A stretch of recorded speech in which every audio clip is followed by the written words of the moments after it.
Presidente de ALUEX, Juan José Caravaca. Saludo también al resto de la Junta Directiva de la asociación.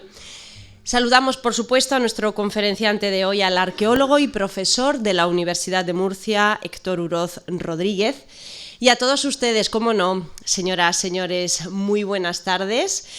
Lluviosas y desapacibles tardes, pero necesarias, esta lluvia necesaria. Bienvenidos, bienvenidas a la quinta de las conferencias organizadas por ALUEX dentro de su ciclo de conferencias ALUEX, un proyecto de futuro. Con la conferencia de hoy continuamos, como ya saben, se lo hemos recordado en semanas anteriores, con este ciclo que se ha dedicado a nuestros tesoros, a los de Albacete. Hoy también vamos a viajar por la provincia. Este ciclo nos va a llevar desde, lo verán, el pasado más remoto hasta el presente más cercano. Y nos va a ocupar todo el mes de noviembre, esta semana y la próxima. Tras el exhaustivo repaso por el devenir histórico contemporáneo que nos realizó el historiador Aurelio Pretel, hoy le toca el turno al arqueólogo y profesor de la Universidad de Murcia, Héctor Uroz Rodríguez, al que ya les voy a presentar. Es profesor asociado en el Departamento de Prehistoria, Arqueología, Historia Antigua e Historia Medieval en la Universidad de Murcia.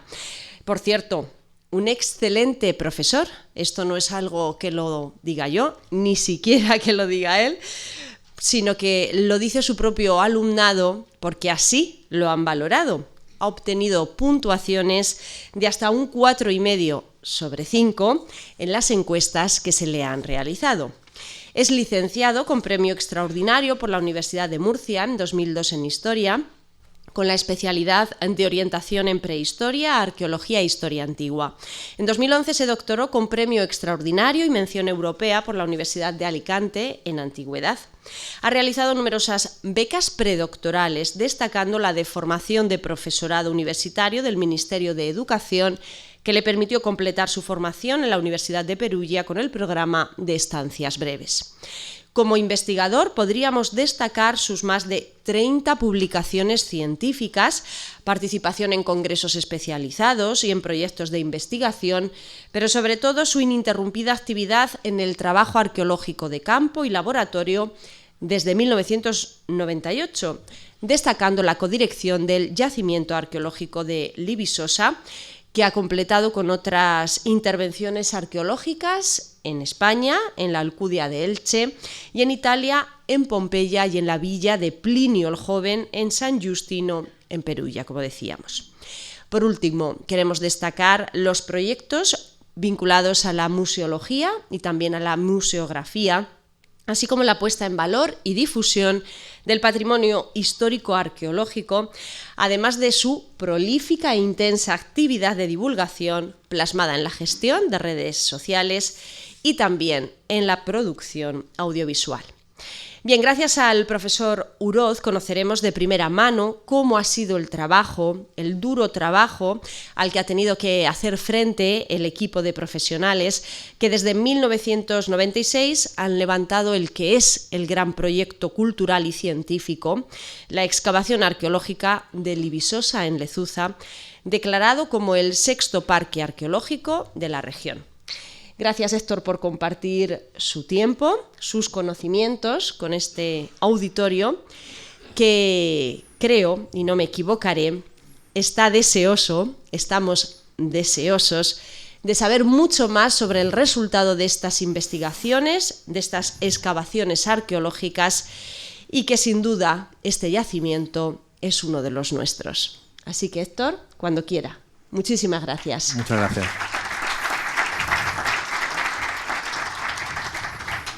Muchas gracias, María José. Bueno, en primer lugar, huelga decir que quisiera dejar constancia de mi agradecimiento a la asociación de ALUEX por la invitación y además y sobre todo, pues como ya les he expresado a parte de la directiva personalmente, pues mi reconocimiento a la labor que hacen, ¿no? que espero y deseo que toda la sociedad de Albacete sepa valorar. Además es un placer volver a este salón de actos en el que presenté justo ahora 10 años el primer libro de Libisosa, justo cuando parece ser que se encuentra en reimpresión, en proceso de reimpresión, el otro libro publicado por el Instituto de Estudios Albacetenses hace unos meses, ¿no? Libisosa es, creo que indiscutiblemente, desde hace algún tiempo ya, un hito del patrimonio arqueológico, y cuenta pues, con un elevado estatus en términos académicos y en términos también populares, que muchas veces una cosa no tiene por qué ir ligada a la otra. El yacimiento y el museo son visitables todo el año, lo que invito, por supuesto, a todos que hagan, si no lo han hecho ya, a través de una oficina de turismo creada ex professo por el Ayuntamiento de Lezuza, y forma ya parte, como saben también, de la red de parques arqueológicos de Castilla-La Mancha, lo que nos tiene últimamente pues, inmersos en diversas labores de mejora y adaptación a esa nueva categoría, y también ha predeterminado un poco la línea de actuación de estos últimos meses. Pero como me gusta siempre subrayar, y aquí siempre me repito, yo vivo con el miedo de que a alguien se le ocurra algún día hacer una comparativa de todo lo que voy diciendo a la prensa y las conferencias, porque hay cosas que me repito palabra por palabra de forma machacona, ¿no? Y no quiero no resultar original, pero es que me resulta imprescindible para poner cada cosa en su lugar. El proyecto Libisosa se levantó desde cero. Cuando un equipo de la Universidad de Alicante, universidad en la que yo me licencié y me doctoré, mi relación con Murcia vino mucho después, ya en mi etapa postdoctoral, decía un equipo de la Universidad de Alicante dirigido por José Uroz, jubilado, entre comillas, hace 4 años, jubilado de la universidad, pero que sigue, como todos los que trabajan con nosotros, y autoridades saben perfectamente, pues sigue al pie del cañón en Libisosa, cuando prospectó en ese equipo en 1993 y más tarde en 1996 pues comenzó a excavar siguiendo algunas pistas de entidad, las pistas disponibles, pero sin saber en toda su magnitud lo que de verdad escondía ese yacimiento. Es decir, la existencia de Libisosa se da por sentado en el Cerro del Castillo de Lezuza, pero lo que de verdad escondía desde todos los puntos de vista era prácticamente inimaginable, porque había que ser extremadamente fantasioso para imaginar lo que nos iba a atropellar. Y todo eso, ese proyecto levantado desde cero, pues se ha hecho en base a unos pilares que sin perder nunca podríamos decir el faro de la ciencia, han tenido siempre presente el potencial de desarrollo a todos los niveles que la arqueología ofrece, ¿no? En primer lugar, por supuesto, Libisosa es un proyecto de investigación, con sus resultados científicos. Sin investigación no hay proyecto Libisosa. Pero también, y al mismo tiempo, es una escuela de formación práctica de futuros arqueólogos. Es decir, no podemos enseñar a operar, ¿verdad?, a los futuros cirujanos sin meterlos en una sala de operación. Pues eso es un poco lo que significa la práctica de la arqueología para nuestros estudiantes. Que ha supuesto además una cantera de profesionales a todos los niveles, de profesores, directores de museo, y también, evidentemente, otras tantas líneas y caminos que han seguido antiguos estudiantes nuestros.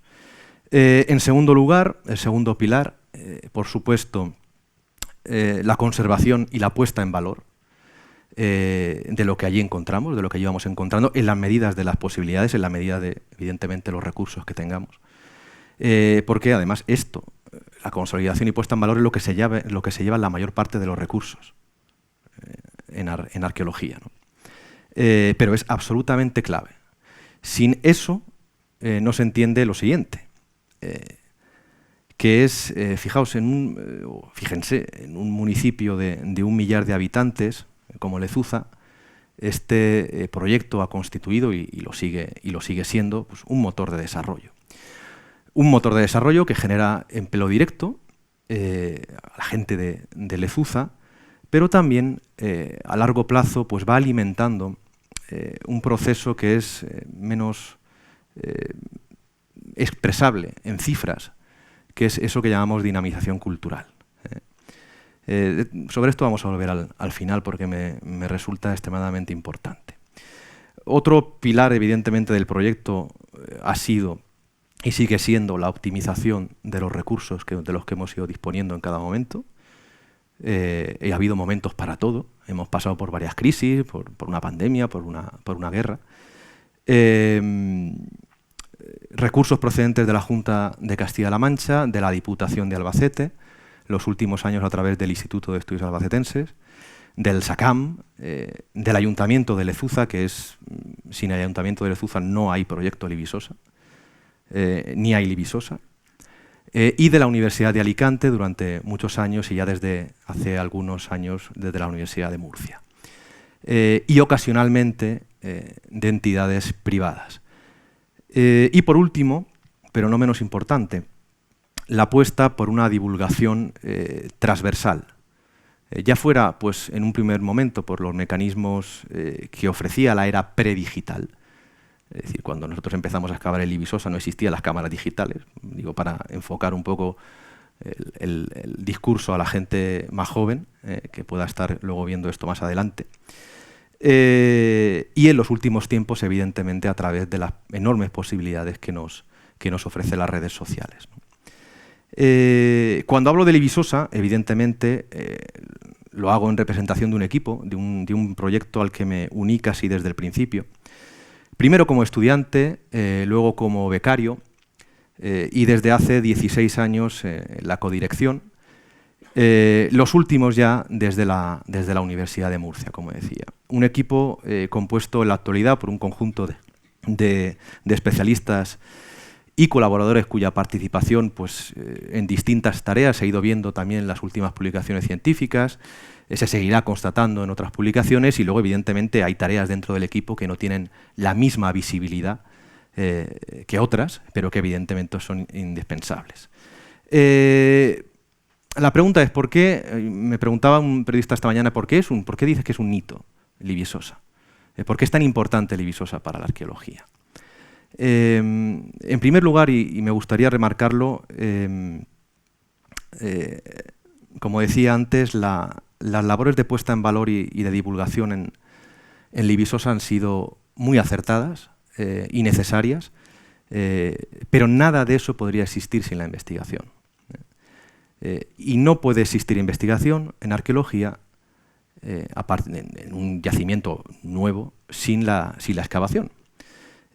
Una excavación, la de Libisosa, que tiene unas condiciones que son difíciles de encontrar de forma conjunta. Hay elementos de esta lista que se encuentran más fácilmente o difícilmente en otros yacimientos, pero que confluya todo eso es más complicado. Y sobre todo sus contextos cerrados. Ahora veremos qué implica un contexto cerrado en arqueología. Y la información, evidentemente, más fiable que nos están dando continuamente. Y aunque la historia de Libisosa, como enclave, pasa por algunos hiatos, tiene algunas interrupciones, uno de sus puntos fuertes va a ser la continuidad en el tiempo, la diacronía. Y ello nos explica sin la excelente ubicación que tuvo Libisosa respecto al viario antiguo, con un fuerte componente geoestratégico, en una encrucijada económica, cultural. Por Libisosa pasaba la principal autopista del mundo antiguo, desde la protohistoria, la vía Heraclea, y además Libisosa estaba conectada directamente, ya sea directamente o a través de Saltigi, esto es discutible, o a través de Chinchilla, con el principal emporio de época, sobre todo republicana y alto imperial, que fue Cartagena. Esa conexión, además, tiene reflejo en el registro material, en lo que nosotros encontramos. Por ejemplo, el hallazgo de un tipo de rueda, que es un híbrido de las dos, prácticamente de las dos conocidas, una rueda maciza con radios de refuerzo, ruedas que están hechas para soportar una gran carga durante un largo camino, como el existente entre Libisosa y Cartagena. Por ejemplo, esa conexión con Cartagena permitió que llegasen algunos objetos absolutamente excepcionales llegados de Asia Menor, del extremo oriental del Mediterráneo, como esta jarrita, este laguinos con escenas eróticas, o este otro de engobe blanco, cuya sola presencia ya está justificando ese enlace, ese directo entre Cartagena y Libisosa, porque era Cartagena donde desembarcaba todo esto, en la península. Esa ubicación clave en el paso del sur al Levante fue absolutamente clave en la capitalidad que va a tener Libisosa en la antigüedad y que acabó, evidentemente, cuajando en época de Augusto con la concesión del rango de colonia con derecho itálico. Las primeras campañas, de hecho, en Libisosa, porque a Libisosa se fue a buscar la colonia de Libisosa, la colonia romana, se invirtieron en la excavación y puesta en valor y publicación del foro de la ciudad romana, también más adelante del decumano y de los edificios adyacentes, hasta que la crisis económica 2008, 2009, 2010 nos hizo centrarnos en un solo sitio, aunque hemos podido reemprender los trabajos en el foro los últimos años. De hecho, hay novedades muy importantes en esas nuevas excavaciones del foro sobre su fundación y sobre la fase inmediatamente anterior a la fundación de la colonia, esa fase que llamamos Forum. La intervención en esa zona norte, en las últimas campañas, pues testifica la existencia de un gran relleno sincrónico constructivo que ofrece una datación antequem de época augustea, que es la fecha fundacional de la colonia, y además hemos podido documentar, por ejemplo, que la estructura de diferente orientación que nosotros pensábamos que era de la anterior fase pertenece al diseño originario del foro como una especie de sostén, de contrafuerte de esa ladera septentrional del foro, quitándole presión a la ladera del edificio, que era tan importante, que es ese edificio que tienen aquí, que es el granero, el almacén granero de la colonia. Seguimos ocupándonos, por supuesto, de la publicación y la difusión de los hallazgos más singulares, por ejemplo, esta tábula de bronce, recuperada hace algunos años en la Basílica y que estaba preparada, por eso tiene esos orificios, ¿verdad?, para ser expuesta en público, como bien hacía la sociedad romana, una sociedad de derecho, un Estado de derecho, en el sentido de que estaban obligados a hacer público todas las disposiciones legislativas, judiciales, etcétera, etcétera, y tendría alguna ley y disposición relevante para la colonia de Libisosa que no hemos podido terminar de descifrar, pero seguramente relativa a algún tipo de hospitium o patronus. Y tenemos también un proyecto que retomaremos en primavera para la definitiva puesta en valor de toda esa zona norte, incluyendo el decumano, es lo que estamos ahora trabajando de cara al parque arqueológico, de acuerdo con el objetivo de dejarlo todo perfectamente transitable y visitable de cara al próximo otoño. El extremo más reciente del yacimiento, ya con la pérdida de la hegemonía sobre el territorio, lo tenemos en la fase bajo medieval, con un patrimonio muy relevante, no solo por esa torre vigía, ese castillo, ¿no?, que da nombre al cerro y al que se le ha dado recientemente un impulso en su consolidación, sino sobre todo por ese edificio de las órdenes militares que de momento pues, sigue esperando turno para su puesta en valor y su visitabilidad. Y si nos vamos al extremo temporal más antiguo, contamos pues, con restos del bronce final, de época arcaica, del hierro I, orientalizante, como lo queramos llamar, pero no solo esa cerámica que suele aparecer habitual, descontextualizada, de carácter residual, que también tenemos, sino pues, algunos posibles contextos de hábitat de esta época en torno a la puerta sur, a la zona sur del yacimiento, con niveles del siglo IX, VIII, hasta el siglo VI antes de Cristo, ya cuando enlazan con los primeros iberos. Los primeros iberos, o las huellas de época ibera antigua y plena, pues son menos conocidas que las del Ibérico final, que es fundamentalmente por lo que se conoce lo ibérico de Libisosa y lo que vamos a gastar, evidentemente, a invertir más tiempo hoy. Pero contamos con unos hallazgos, con unos contextos pues, bastante relevantes para un yacimiento, mejor dicho, un enclave, un oppidum, que en esta época, ya en el siglo V, debió contar con un carácter nuclear ya en toda esta zona. Los ecos de la fase ibérica más antigua, pues tenemos importaciones griegas, tienen carácter residual, también fragmentos de monumentos funerarios ibéricos reutilizados en construcciones posteriores, como en construcciones romanas, como es habitual en yacimientos con tanta perduración. Y a ello hay que sumar un importantísimo hallazgo de la campaña del año pasado, la primera escultura zoomorfa ibérica que hemos encontrado en Libisosa, a la que la estamos matando a análisis, ¿verdad? Bueno, matando es figurativo, entiéndanlo, es decir, análisis absolutamente no invasivos, en las últimos, pues analizándolo con toda la tecnología posible, entre otras cosas, porque es una pieza que ha conservado y conserva gran parte del pigmento, y es posible que nos pueda ayudar a resolver piezas de otros puzzles, de otros yacimientos de época ibérica. Para el ibérico en pleno sí que tenemos, bueno, ahí tenemos algunos de los análisis que le estuvimos haciendo pues, hará unas pocas semanas. Si nos siguen en redes sociales ya sabrán de lo que les hablo. Para el ibérico pleno, en cambio, sí que contamos con un primer contexto cerrado, en el sector más periférico de los excavados hasta ahora. Hay que decir que este equipo de Libisosa le debe a la Diputación un teatro romano y seguimos intentándolo. Lo que pasa es que cada vez que excavamos buscando un teatro nos sale otro contexto cerrado ibérico, pero no tenemos la culpa. De verdad que seguimos con ese empeño, porque además tiene que estar, pero bueno, esa es otra historia, algún día seguramente lo contaremos.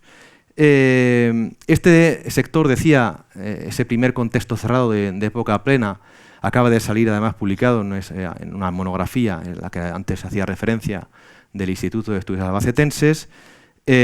Son 5 pequeños departamentos donde pues, encontramos restos de cerámica ática, algún objeto excepcional como ese colgante de oro y pues un conjunto cerámico en excelente estado de conservación que debió quedar sepultado allí en torno al siglo III a.C. y que nos sirve para arrancar esa labor tan importante de difusión de los resultados de Libisosa y del conocimiento que nos da Libisosa sobre la cultura ibérica de este periodo. Pero claro, para contextos cerrados, pues los que ofrece la fase ibérica final, centrada hasta la fecha en esos 2 sectores, en esos puntos que ven en el mapa, sobre todo los 2 barrios por ahora excavados y no excavados en toda su extensión, que arrancarían en torno al siglo II a.C. Aquí tienen la planimetría y son el lugar de residencia, de control de la oligarquía ibérica, de sus clientelas, que en este momento final del mundo ibérico pues ya estarían muy extendidas. Estamos posiblemente ante una ciudad estipendiaria que le pagaba un tributo a Roma. Roma era ya propietaria del terreno, del territorio, a cambio de mantener su ordenamiento político, jurídico, pues como el común de poblados indígenas que no fueron destruidos con la conquista romana, con la Segunda Guerra Púnica, pero que acabarán disolviéndose, sobre todo después de las guerras civiles, como le pasó a Libisosa. Y es que, justamente, si Libisosa es un contexto cerrado, es por eso. Y es un contexto arqueológico sellado, que es algo que nos da una oportunidad para asomarnos es como abrir un agujero en la historia y poder asomarnos. Es la mirilla de esta época.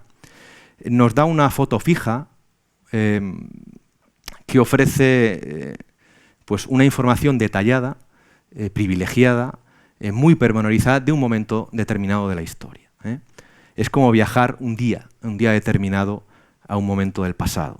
Y evidentemente esto es lo que convierte a Libisosa en una mina para la investigación de esa fase ibérica final o ibero-romana y de la fase romana republicana. Y evidentemente también en una mina para la divulgación, para el proselitismo de nuestro trabajo.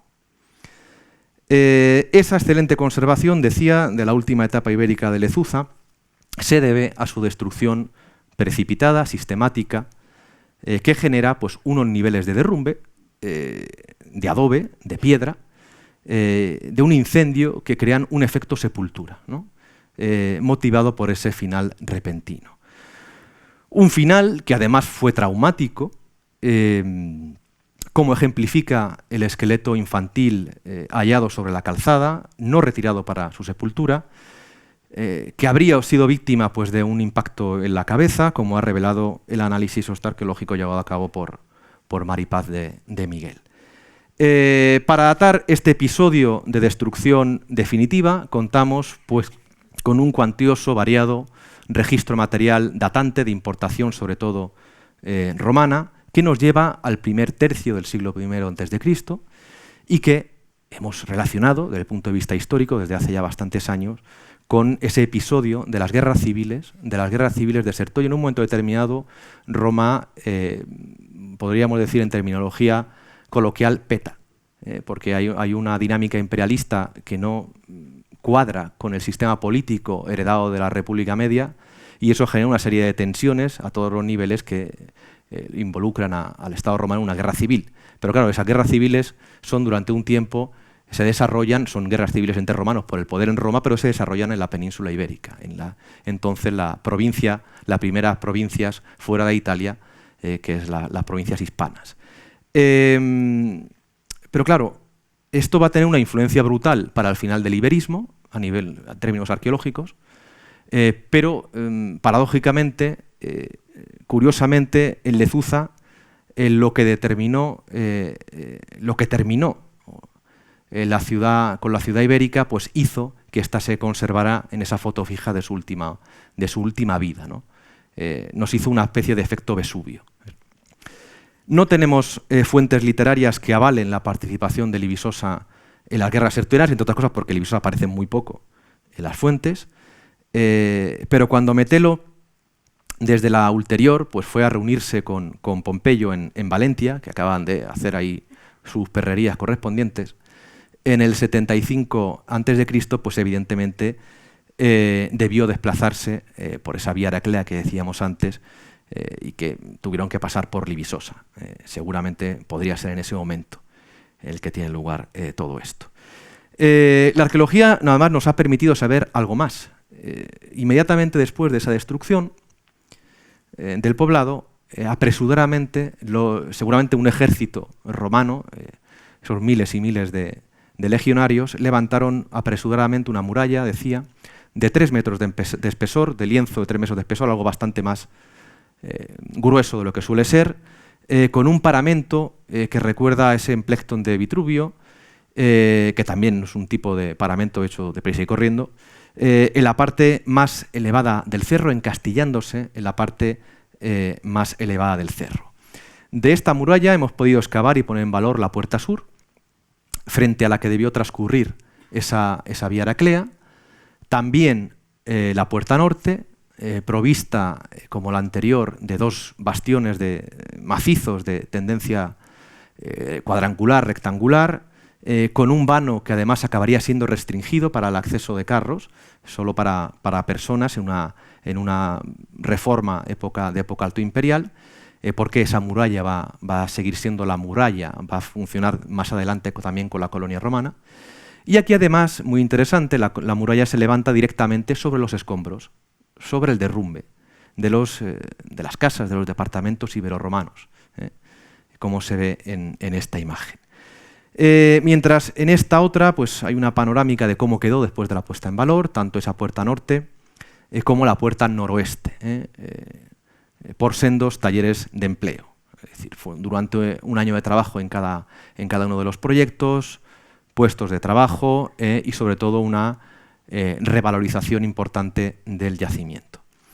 El verano pasado, hace pocos meses, 2 meses, pudimos añadir un tramo de muralla más y el torreón meridional de la puerta este, de esa misma muralla, del acceso principal este, enterrada como el resto, tras, mejor dicho, tras el bancal moderno, el balate moderno. Pero esta puerta de la muralla romana nueva, más allá pues, de la repercusión que pudo tener en la repercusión mediática, no es una puerta más, no va a ser una puerta más cuando la terminemos, porque se encuentra flanqueando el acceso moderno actual al yacimiento. Esto lo que va a aportar es un acceso monumental original al parque arqueológico, solucionando pues, como de una tacada un problema logístico que teníamos. Y además lo estamos haciendo en tiempo récord, para muestra esta imagen.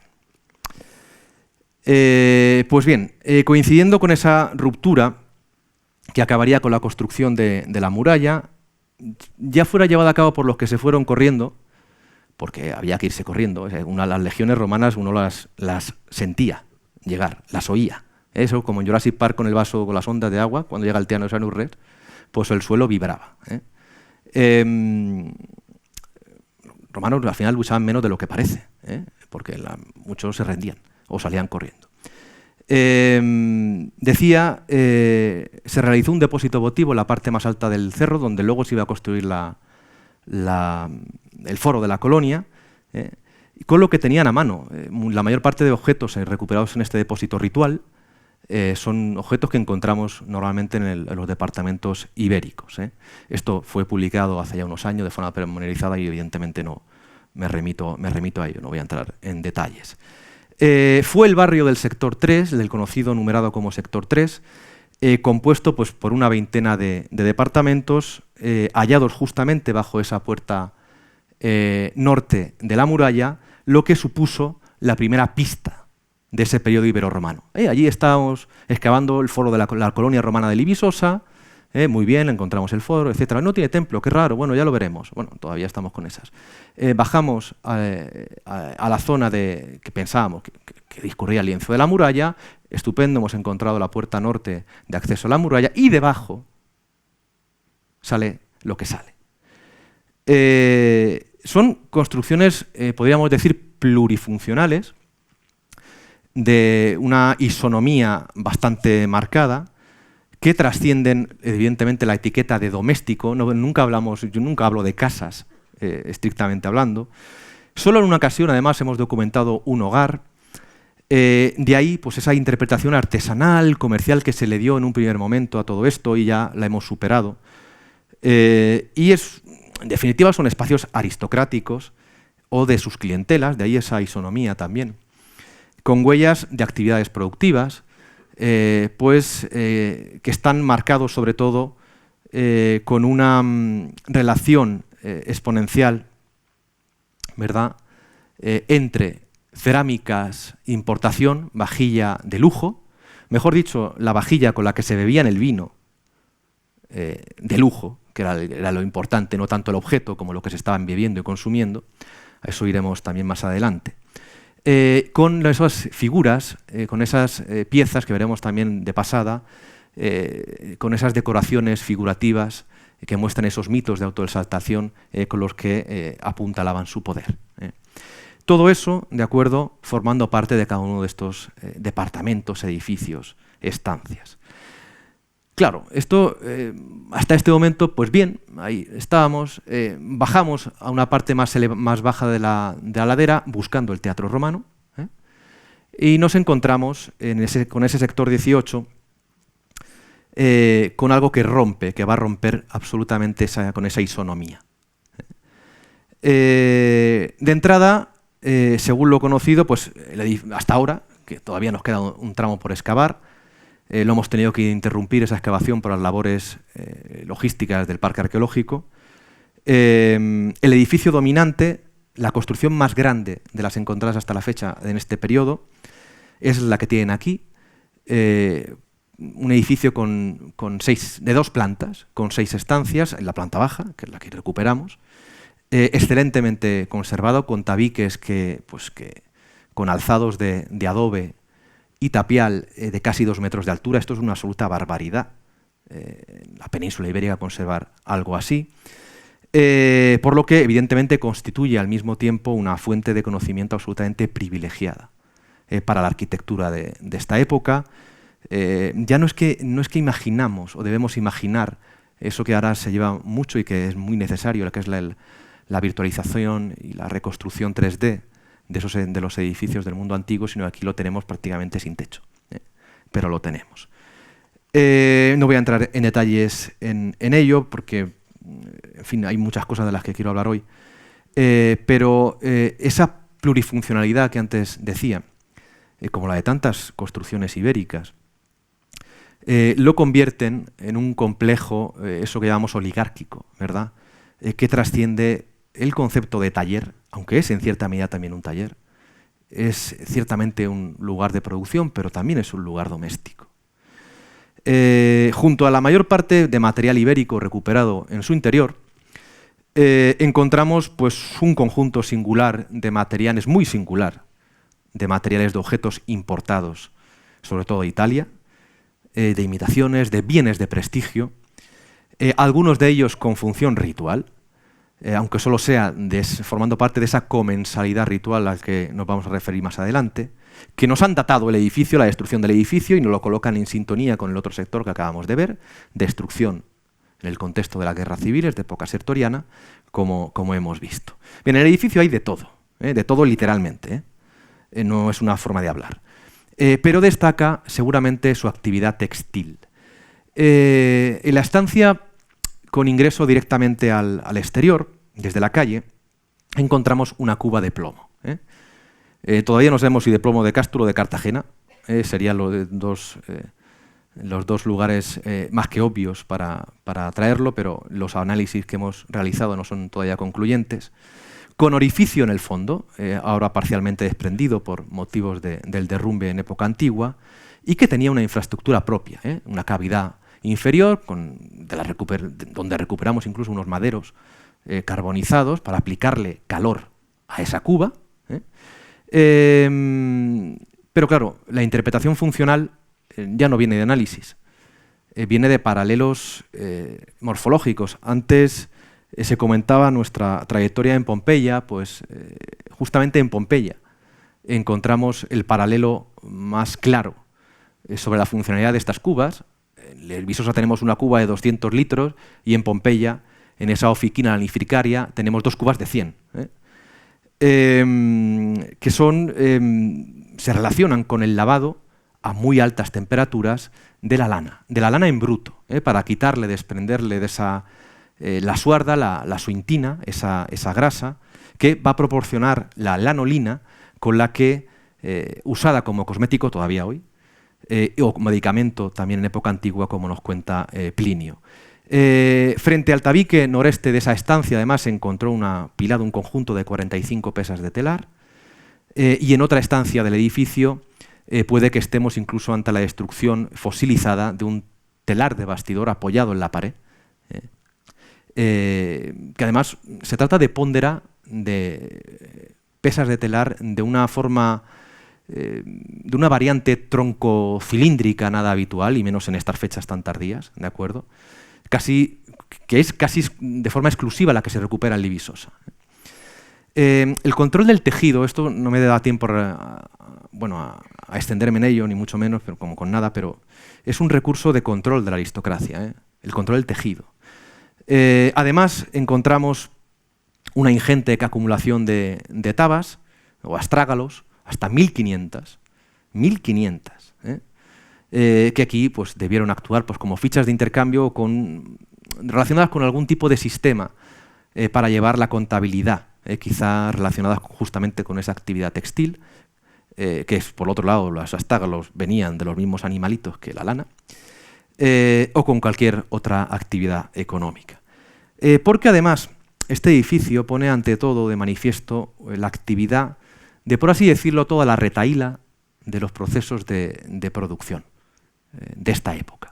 Por supuesto, incluyendo la esfera agropecuaria. Estas sociedades son sociedades agropecuarias, absolutamente lo más importante para la sociedad ibérica, como cualquier sociedad protohistórica y cualquier sociedad arcaica, pero también para el almacenamiento de alimentos, para la redistribución de esos alimentos, para el comercio de esos alimentos, especialmente el vino. Este es el boom del vino. El vino se consume, se conoce desde época muy antigua, pero es con la romanización cuando va a pegar verdaderamente el petardazo en Hispania.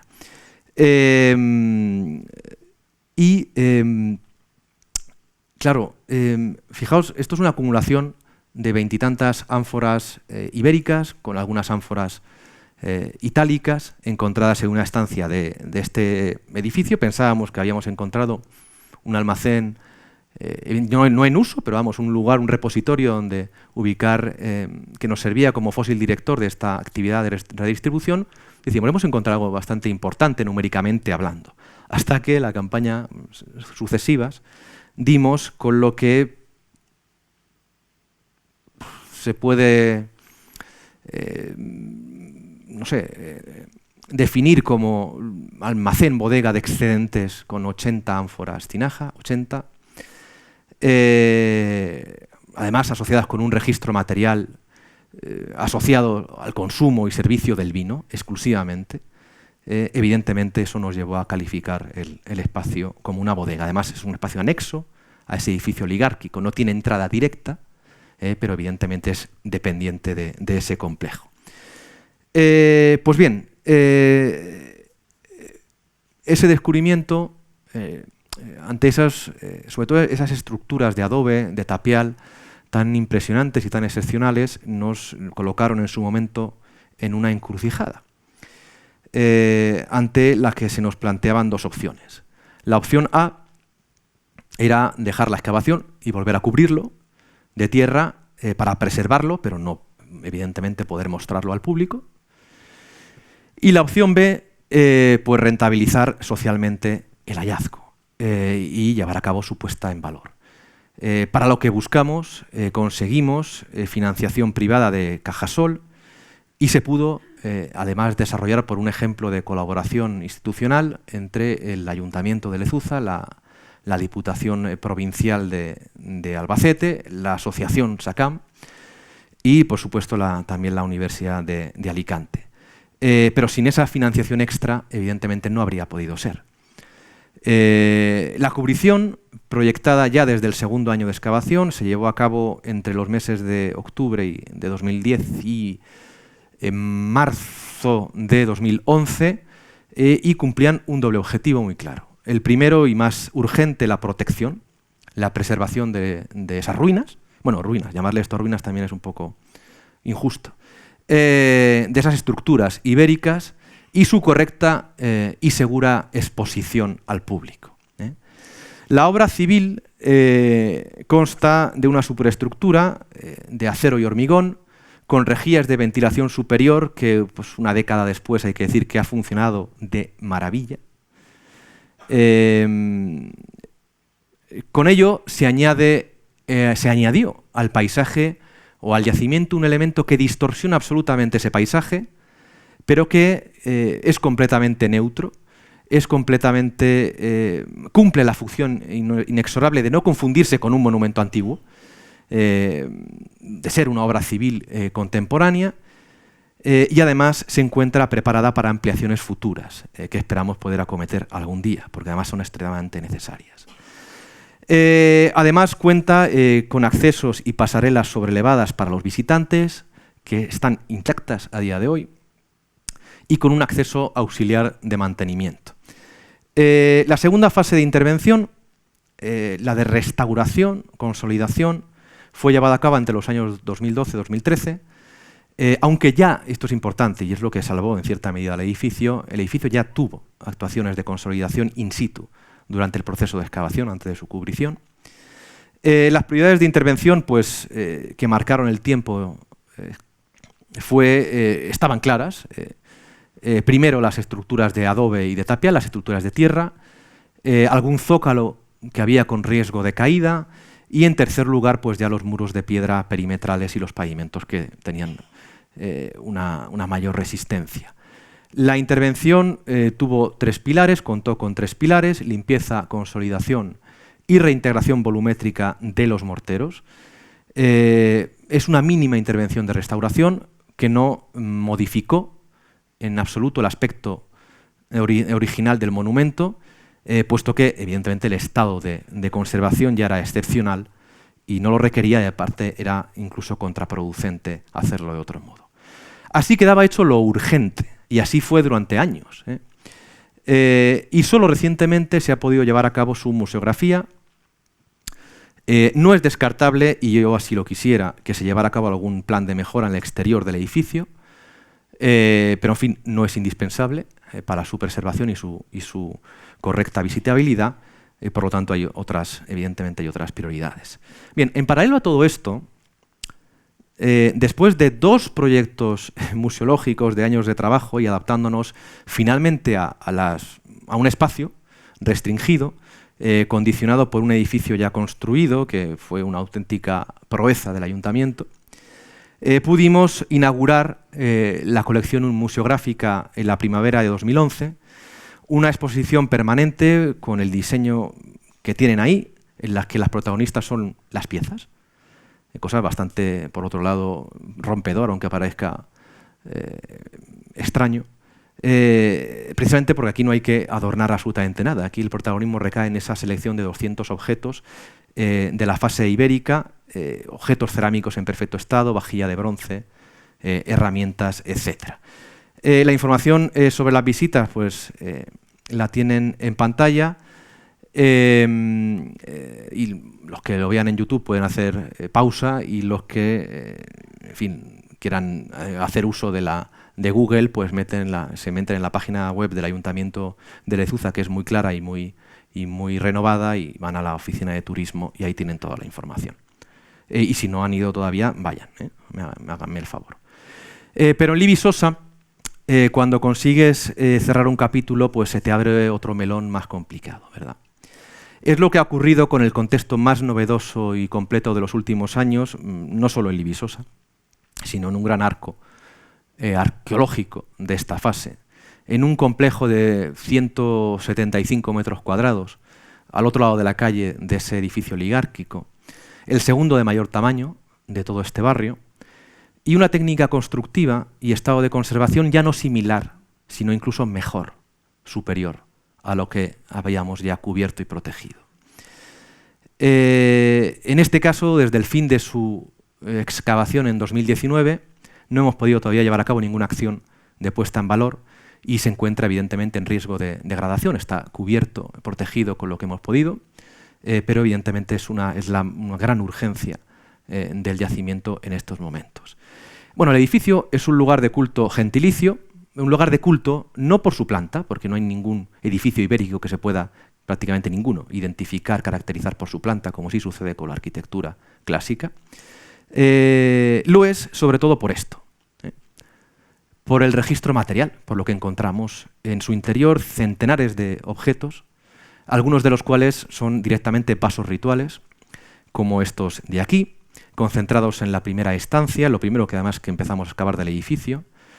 Y el edificio entraría, por así decirlo, en la categoría de los lugares de culto no construidos aposta para servir como lugares de culto, pero los que se practica de forma regular o esporádica una actividad cultural, ritual, vinculada a ese cuerpo oligárquico, a la aristocracia que dirige el poblado, a la cohesión de las clientelas que sostienen esa aristocracia, y estableciendo un nexo de unión directo entre el grupo familiar de quien gobierna con los antepasados heroicos del lugar, ¿no?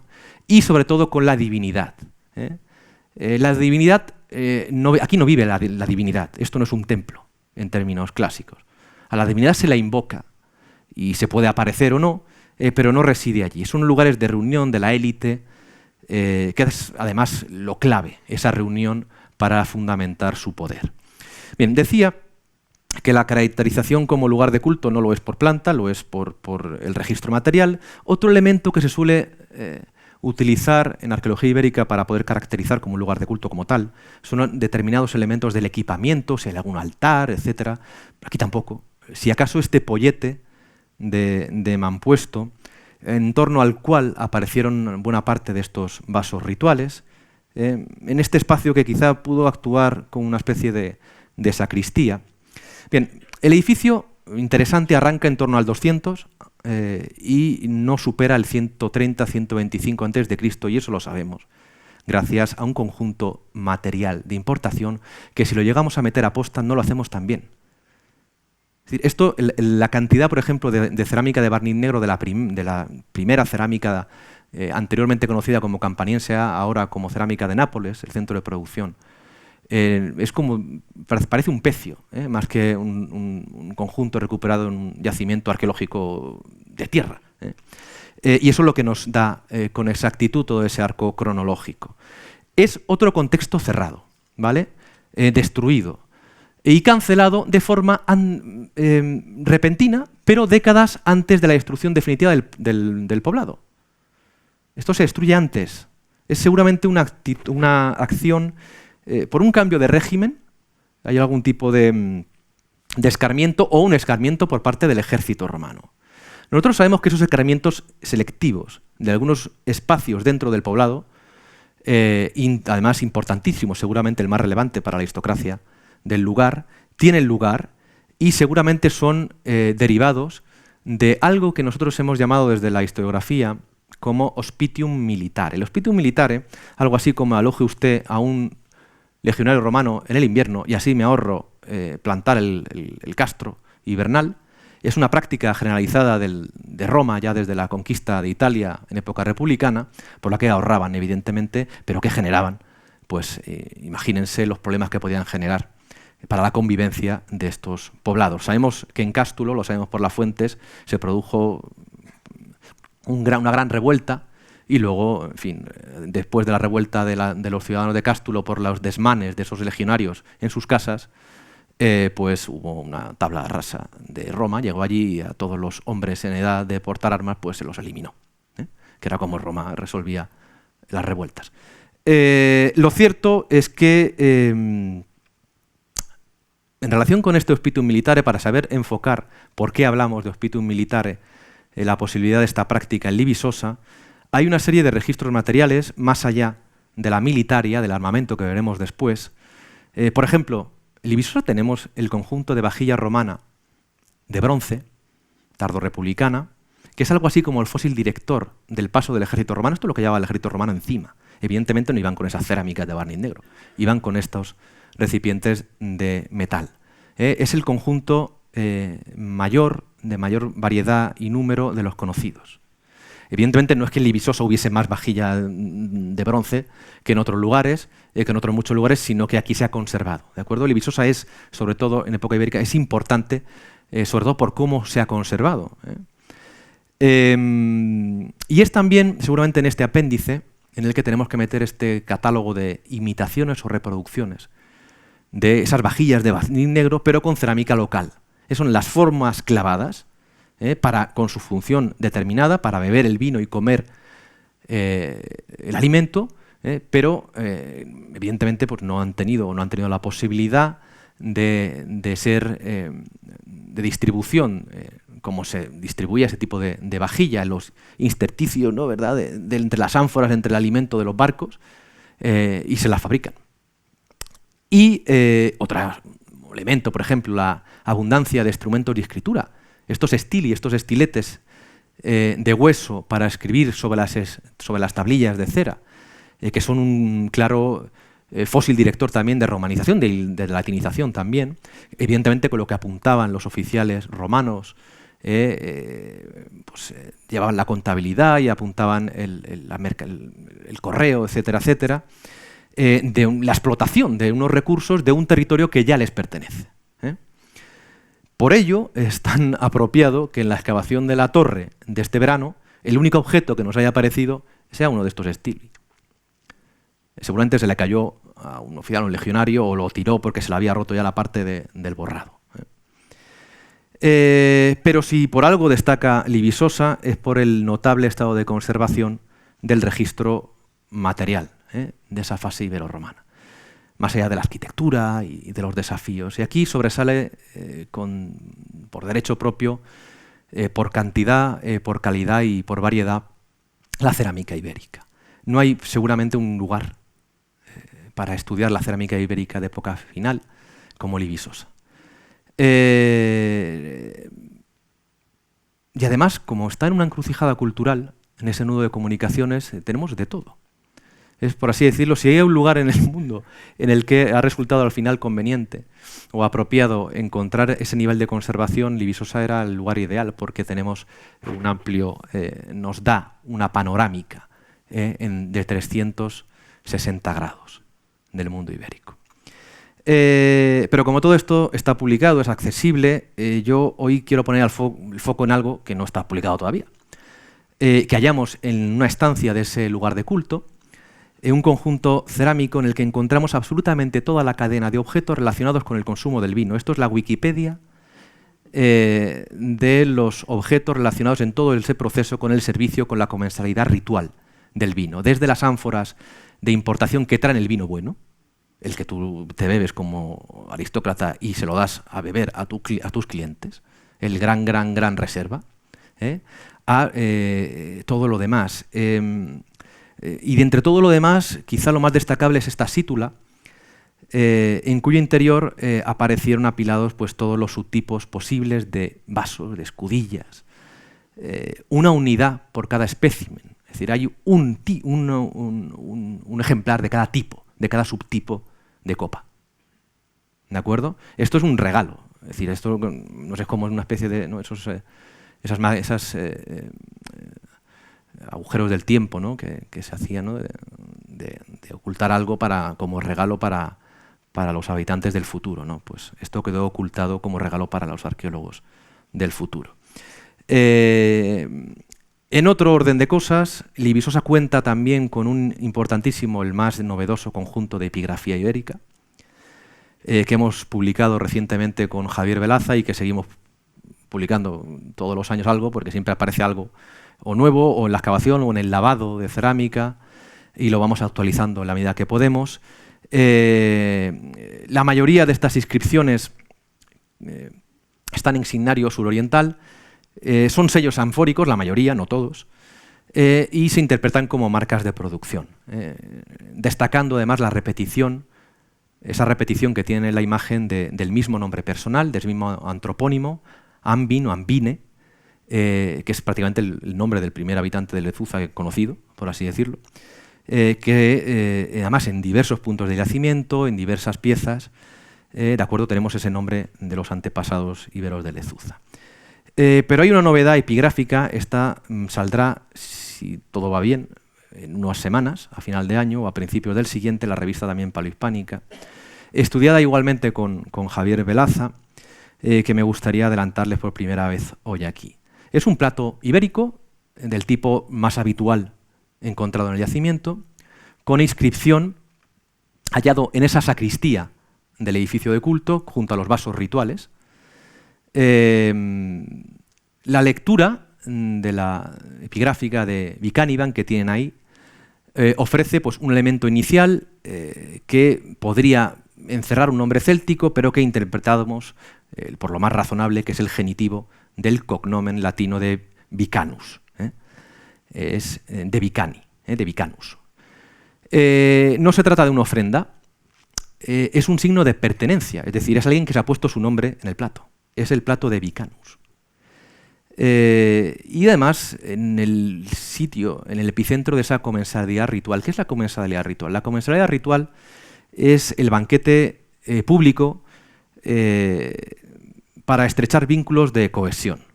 Es también el lugar en el que se remarcan las desigualdades.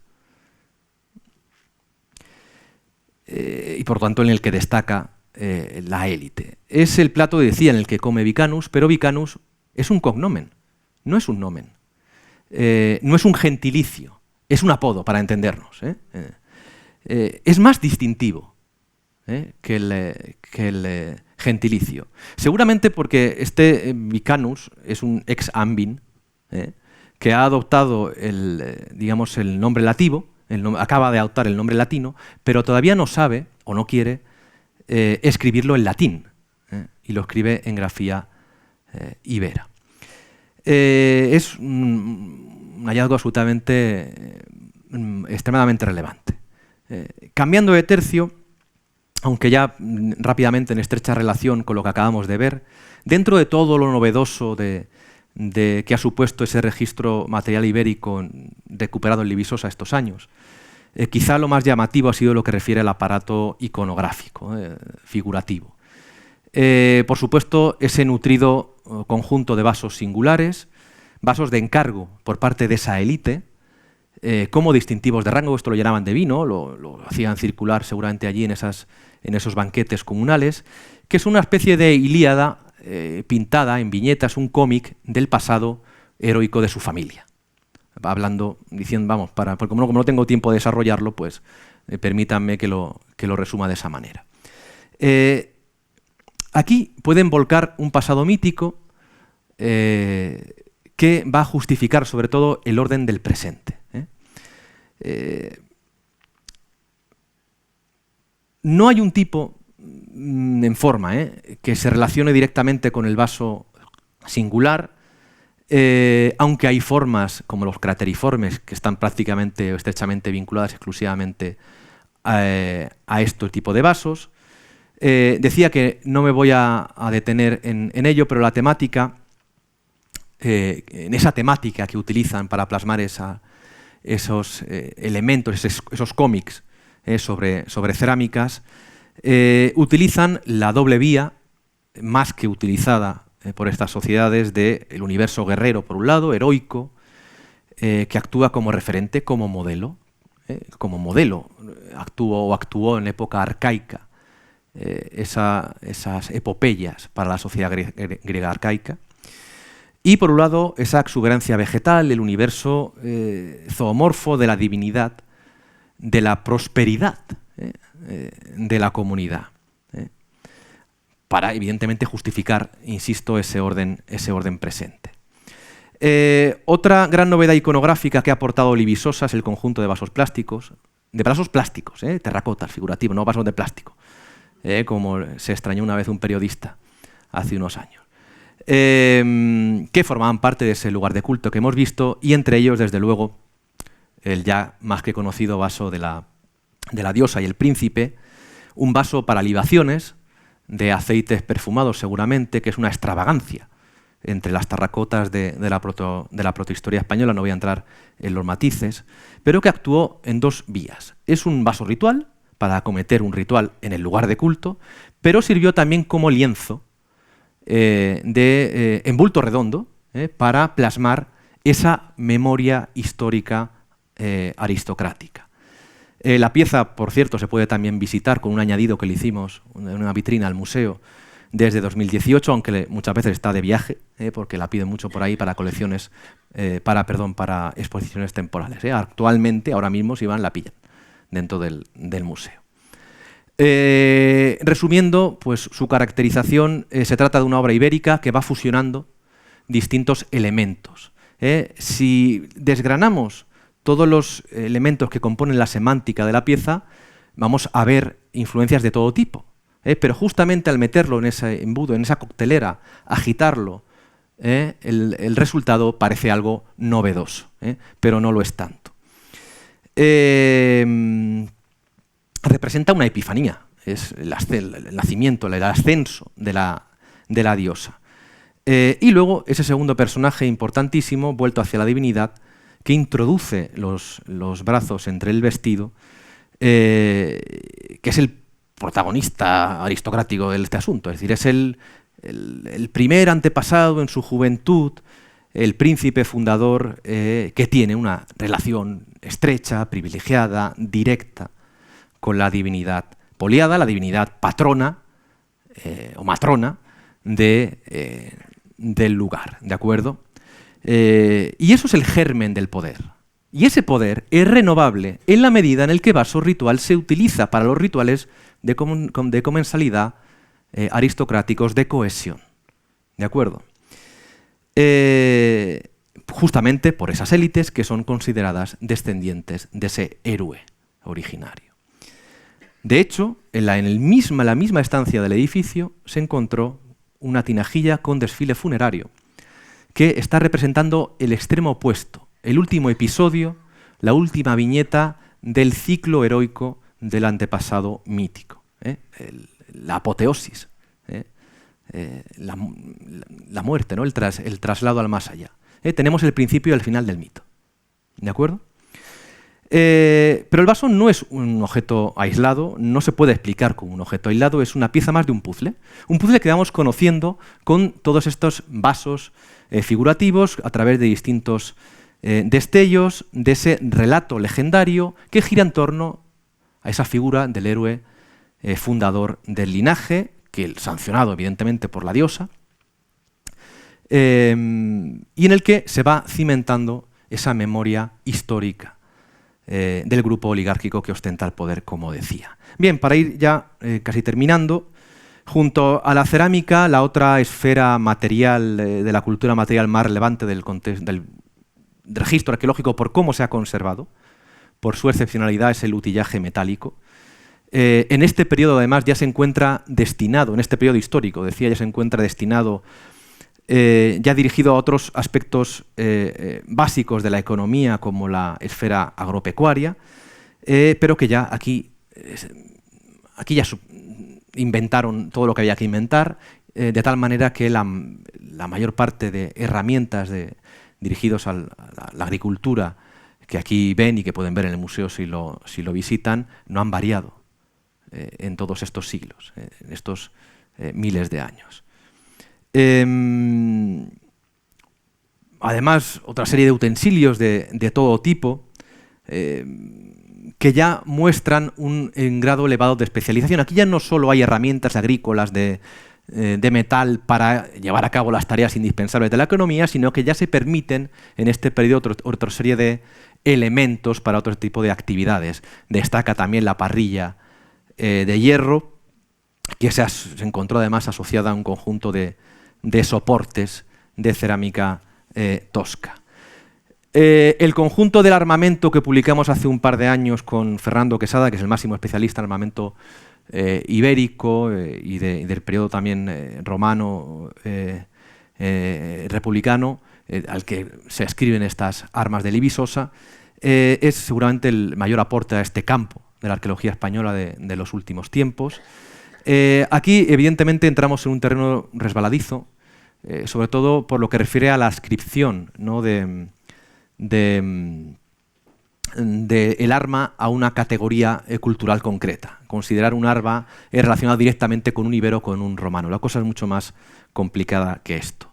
En pantalla pues tienen aquí el conjunto de la fase de destrucción sertoriana, con ese gladius hispaniensis, seguramente uno de los más antiguos, la primera espada recta romana, los precedentes del gladius mucho más reducido en tamaño de un momento posterior, el excepcional casco de tipo montefortino, varios tipos de pila, la manilla de escudo circular o caetra, en fin.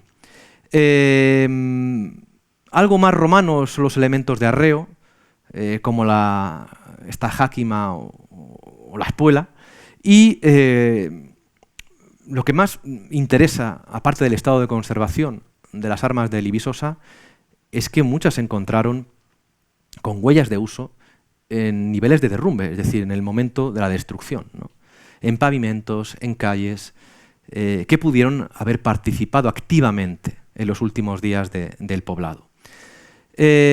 También muy significativo el conjunto de armamento ofensivo y defensivo hallado en el complejo de culto, que tendría unos matices más locales, es de un momento anterior, ligeramente anterior, de unas décadas anterior, con esos puñales bidiscoidales como la gran novedad respecto al conjunto posterior. Cuando hablamos en realidad de presencia militar romana, hay que entender que seguramente buena parte de los auxiliares compartían el mismo armamento, no había una fractura, una línea divisoria entre una cosa y otra. Respecto a la numismática, es otro, no sé cómo decirlo. Mira, Libisosa no acuñó moneda propia, porque la acuñación de moneda aparte es sobre todo una estrategia política, que seguramente a Libisosa no le hizo falta, pero se nutría sobre todo de la de Cástulo, y ya lo creo si se nutría de la de Cástulo. El 90% del volumen numismático de Libisosa es hispánico en bronce, moneda ibérica, la mayor parte de Cástulo y solo el 10% de misiones romanas republicanas. Hablo de esta fase, evidentemente, de la fase ibérica final, de la fase de los contextos cerrados, ¿de acuerdo? En 2021 publicamos junto a Alicia Arévalo un descubrimiento que, como viene siendo habitual, pues tuvo un gran eco mediático y no es para menos. Es absolutamente extraordinario encontrar un conjunto, no es un tesorillo monetario, porque no lo es, categóricamente hablando, pero sí una acumulación de monedas en su contexto, en un contexto, formando parte de un contexto cerrado. Son 3 conjuntos monetales que suman 53 monedas de bronce distribuidas en 2 calles, que se habían caído por la calle. Y un pequeño departamento pegado a ese edificio de los excedentes, de la gran bodega, ¿de acuerdo? El lote es homogéneo, la mayor parte de monedas de Cástulo, ¿de acuerdo? No voy a entrar en detalles. Y lo que ejemplifica, lo que viene a mostrar el estudio, el análisis en su contexto, que esta es la clave de este conjunto numismático, en su contexto. Por cierto, una moneda no tiene ningún valor arqueológico fuera de su contexto, ninguno. Puede tener un valor artístico, ¿de acuerdo? Una moneda, las conocemos todas ya. O sea, difícilmente vamos a encontrar una serie monetal nueva. Por lo tanto, el valor que va a tener la moneda lo va a tener en relación con su contexto arqueológico, lo que nos dice, la información que nos da añadida. Lo digo porque además tengo una cruzada en particular contra los piteros, toperos o detectoristas, como lo queramos llamar, el expolio arqueológico y el mercado de antigüedades y sobre todo de monedas. Y como nunca pierdo ocasión para decirlo, pues también lo digo hoy aquí. Y si alguien quiere, pues lo desarrollo. Tengo hasta un hilo de Twitter dedicado a eso. Bien, decía que puso de manifiesto una secuencia fruto seguramente de un intento parcialmente frustrado de poner un conjunto de monedas de riqueza a salvo. Seguramente lo sacaron en una especie de arcón y aquello que, digamos, se derramaba, ¿no?, por los ángulos fue lo que nosotros hemos encontrado. Imaginemos lo que lleva en el arcón. Justamente en ese pequeño departamento, que era muy pequeño para almacenar nada que no fuese muy pequeño y que cupiese en gran cantidad como son monedas. Justamente anexionado al almacén de excedentes. Esto era un numerario de transacción diaria, ¿de acuerdo? Insisto, es absolutamente una no sé si utilizar la palabra maravilla, pero arqueológica, poder tener la ocasión de un hallazgo de estas características en relación con un registro material como es la numismática, sobre la que muchas veces se tienen que hacer estudios en base a tesorillos, a conjuntos descontextualizados, que por otro lado la actividad coleccionista ha hecho en el inicio de la disciplina de la numismática hizo mucho bien, porque sin esa actividad coleccionista originaria no tendríamos los conjuntos evidentemente que tenemos ahora, pero ya evidentemente ya no podemos estar en el siglo XXI en grado de defender esa vía. Y ya para terminar, pues unas últimas reflexiones sobre la importancia de la divulgación que ha sido tan relevante para nuestro proyecto y también en mi vida profesional en los últimos años. Y yo quiero hacer una reflexión transversal, no ya divisosa específicamente o de mi experiencia personal, sino en general de lo que supone la arqueología. Miren, en arqueología estamos a la cola de la Academia Alimentaria de la Investigación. Formamos parte de esa investigación en cultura, la investigación cultural, que es tan difícil de vender. No siempre, hay casos, hay excepciones, no en todos los sitios, pero digamos que sí, eso planea en el subconsciente colectivo, ¿no? El problema, además, o uno de los problemas, es que una parte de la sociedad ve nuestro trabajo como un hobby. Es como si ya estuviésemos pagados por la suerte que tenemos de dedicarnos a esto. Y luego ya si encima tienes un yacimiento de estas características, pues ya, en fin, ¿de qué te quejas, no? La gente no se imagina la precariedad laboral, la incertidumbre que rodea a la arqueología. en una labor que llevamos a cabo pues, trabajadores autónomos, empresas, el PDI, el personal docente investigador de las universidades, estudiantes, peones, trabajadores, unas jefaturas de servicio, técnicos públicos, en no pocos casos desbordados, con falta de recursos.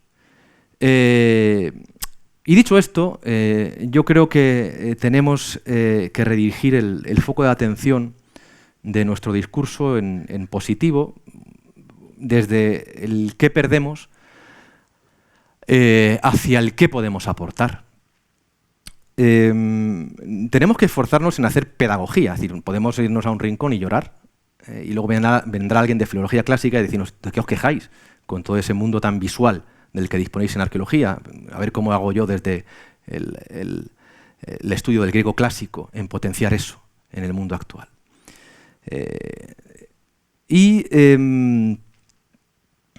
Tenemos que encontrar un equilibrio entre comunicación y divulgación. Esto es muy difícil, porque además caemos en la tentación de la llamada de atención facilona, de vendernos por un titular. Por cierto, el titular por lo general es lo único que el periodista nunca te pasa de tu entrevista y te lo encuentras sorpresa en el medio de comunicación publicado. Y a veces es el que marca, no, a veces no, es el que marca el clickbait. Hoy en día, para un medio de comunicación que es pinchar, será atraído por él para entrar en la noticia con todo lo que ello conlleva. Es importante poner unos límites también en eso. Tenemos que fomentar qué hacemos, por qué lo hacemos, para qué sirve. Y con un concepto de utilidad también distinto, porque hay que tener ojito con lo que se considera útil y no útil en nuestra sociedad. Tenemos que reivindicar nuestro papel en la sociedad como guardianes, no ya como, parece que estamos aquí como intentando salvaguardar las esencias de nuestra civilización, sino también como un motor activo de lo real, del día a día de nuestro país, de nuestra región, de nuestra localidad. Y para eso necesitamos cómplices. Necesitamos cómplices que entiendan que la financiación en patrimonio histórico, arqueológico, no es un gasto, es una inversión, que revierte en diversos aspectos de la economía y de otras cosas. A veces los arqueólogos aparecemos en la prensa como los que ralentizamos las obras de las ciudades o las carreteras, ¿verdad? Pero para la mayoría, para otros muchos españoles, creo que somos los que hemos colocado en el mapa a su pueblo. Somos los que hemos puesto a su pueblo en el mapa.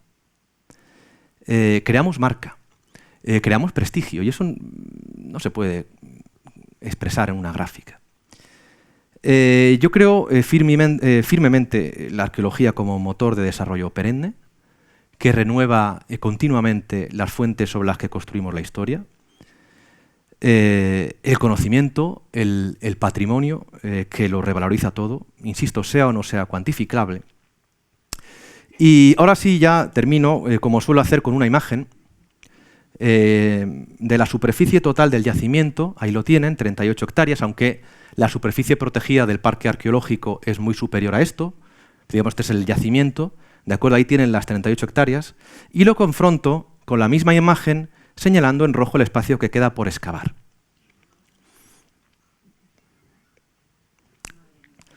Claro, y a todo ello pues hay que añadir lo que queda por publicar de lo ya excavado, lo que queda por investigar de lo ya exhumado. El trabajo del laboratorio es el que nos lleva el 90% de la arqueología, es 90% trabajo de laboratorio. Por cada mes de excavación tenemos años de trabajo de laboratorio. Y es el que menos, el que más se resiente si no se lleva a cabo con recursos específicos. El más difícil de explicar para financiar.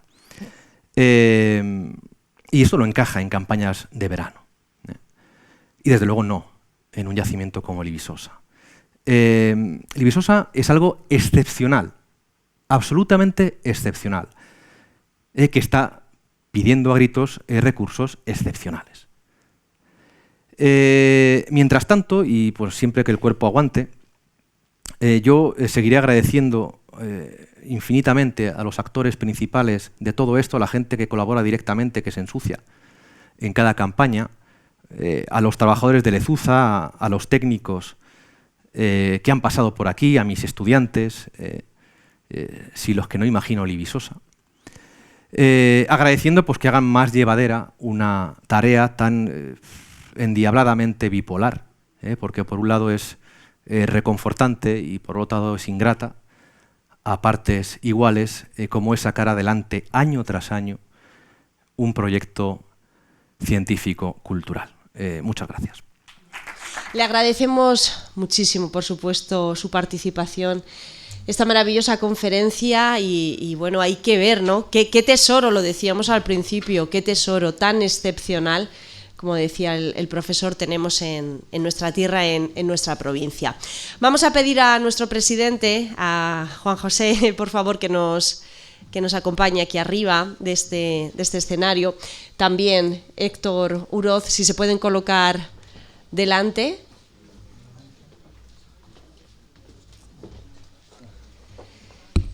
Y el presidente, en nombre de toda la asociación, le quería hacer entrega de este reconocimiento para agradecer su participación. Ahora aquí, que tenemos a Paco, a dos bandas. Mientras tanto, les recuerdo que el próximo lunes nos volvemos a ver. La próxima conferencia, lunes 28 de noviembre, 18:30 horas de la tarde. Y la conferencia, decíamos, vamos de lo más remoto a lo más actual. Y es que va a ser una conferencia titulada ¿Por qué fuimos campeones del mundo?, a cargo del entrenador de fútbol Ginés Meléndez Sotos. Y bueno, pues ya saben, está el Mundial, etcétera, etcétera. Seguro que alguna pregunta surge. Hasta entonces, disfruten de la semana y muchísimas gracias, como siempre.